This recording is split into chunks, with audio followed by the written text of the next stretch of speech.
एक छोटा सा आइलैंड कंट्री जिसके वजह से दुनिया न्यूक्लियर वॉर के इतने करीब आ गई थी कि बस एक बटन दबता और सब खत्म। ये है क्यूबा क्राइसिस की real story. 1902 Cuba officially Spain से इंडिपेंडेंट हो गया, लेकिन रियलिटी कुछ और थी। अमेरिका ने इनडायरेक्टली क्यूबा को कंट्रोल करना शुरू कर दिया। 1933 में फुल्गेंसियो बतिस्ता पावर में आता है और यहाँ से गेम और क्लियर हो जाता है। क्यूबा के नेचुरल रिसोर्सेज जैसे sugar, tobacco, coffee American companies के कंट्रोल में चले जाते हैं। रिच और पावरफुल लोग और रिच होते गए और आम क्यूबन लोग और ज़्यादा सफ़र करने लगे। लोगों के अंदर गुस्सा बिल्ड होने लगा। फिर आता है एक नाम, फिदेल कास्त्रो। 1959 में कास्त्रो रिवॉल्यूशन के थ्रू पावर में आता है और सब कुछ चेंज कर देता है। अमेरिकन कंपनीज, बैंक सब बंद। प्राइवेट सिस्टम हटाकर नेशनलाइजेशन स्टार्ट कर दिया।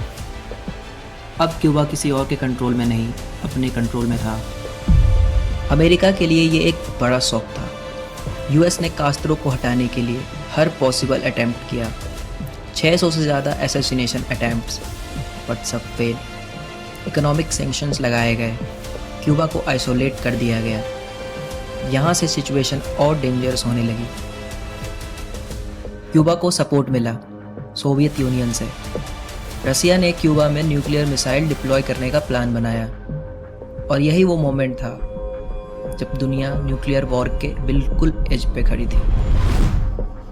1962 यूएस को पता चलता है कि क्यूबा में न्यूक्लियर मिसाइल इंस्टॉल हो रहे हैं। अमेरिका ने तुरंत नेवल ब्लॉकेट कर दिया क्यूबा के अराउंड। अगर मिसाइल आ जाते तो सिर्फ कुछ मिनट में यूएस पर अटैक हो सकता था।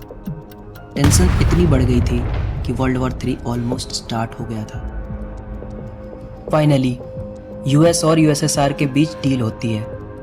रसिया मिसाइल्स हटा देता है क्यूबा से और यूएस प्रॉमिस करता है क्यूबा पर अटैक नहीं करेगा, और इस तरह दुनिया एक न्यूक्लियर डिजास्टर से बच गई।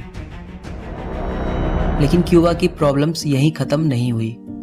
आज भी क्यूबा एक सीरियस इकोनॉमिक क्राइसिस फेस कर रहा है। यूएस सैंक्शंस और डिकेड्स पुरानी पॉलिसीज ने क्यूबा की इकोनॉमी को वीकन कर दिया है। बेसिक चीज़ें जैसे फूड, फ्यूल, मेडिसिन्स लोगों को इजीली अवेलेबल नहीं होती।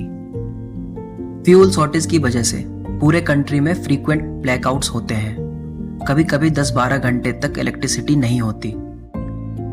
सोचो, पूरा सिटी रात के अंधेरे में। फ्यूल क्राइसिस की वजह से ट्रांसपोर्टेशन भी कोलैप हो जाता है। लोग काम पर नहीं जा पाते, स्कूल और बिजनेसेस इम्पैक्ट होते हैं, और इसी वजह से हजारों लोग क्यूबा छोड़कर दूसरे कंट्रीज में माइग्रेट कर रहे हैं। ये क्यूबा का बिगेस्ट माइग्रेशन क्राइसिस बन चुका है।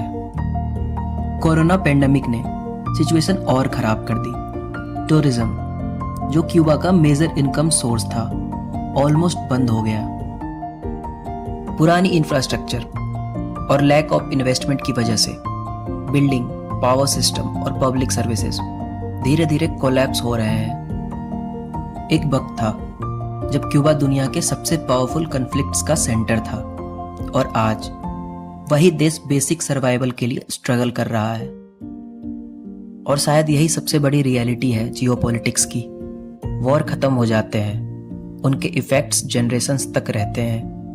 एक छोटा सा आइलैंड दुनिया का सबसे पावरफुल कंट्रीज के बीच बैटलफील्ड बन गया, और ये दिखाता है पावर सिर्फ साइज से नहीं, स्ट्रेटजी से आती है।